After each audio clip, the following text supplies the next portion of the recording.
So many of us will know just how much sugar goes into cereals. So what I'm going to show you today is how you can make your own homemade granola at home using some really simple ingredients, and there's pretty much no added sugar.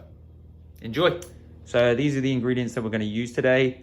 We have a combination of mixed nuts, some raisins, some chia seeds, some seasoning, which we're going to use cinnamon.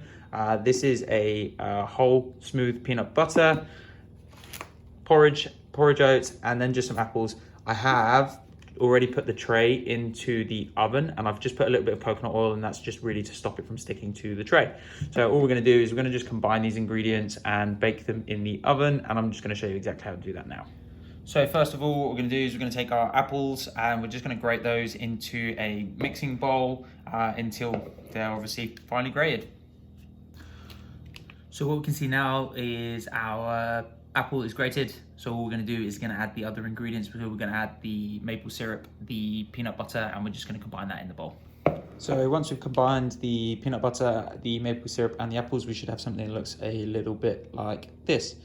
So what we're going to do is we're going to add the chia seeds, and we're going to throw in the porridge oats, and just going to basically mix them up until those like crumbly clusters. Amazing. So what we have now here is all of the ingredients are in. So we've got our apples, we've got our peanut butter, and then we've got the maple syrup that we've used with the base.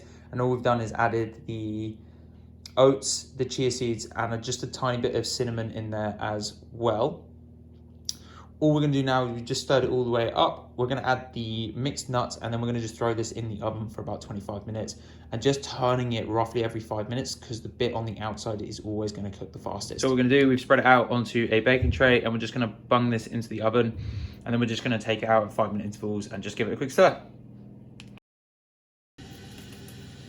So we're just going to take it out and just give it a stir. It should stay in relatively like big clumps, but you just want to make sure that the toasted bits on the outside get stirred to the middle, and the bits on the middle get stirred to the outside, so that you get like a consistent in the actual the cook of the granola. As you can hear, some of it's a little bit more crispy than others. We're just going to pop that back in the oven again and just turn it every 5 or 10 minutes. So these have just come out of the oven and been sitting on the side for about 20 minutes just to cool down before we stick in the last ingredient, which is our raisins.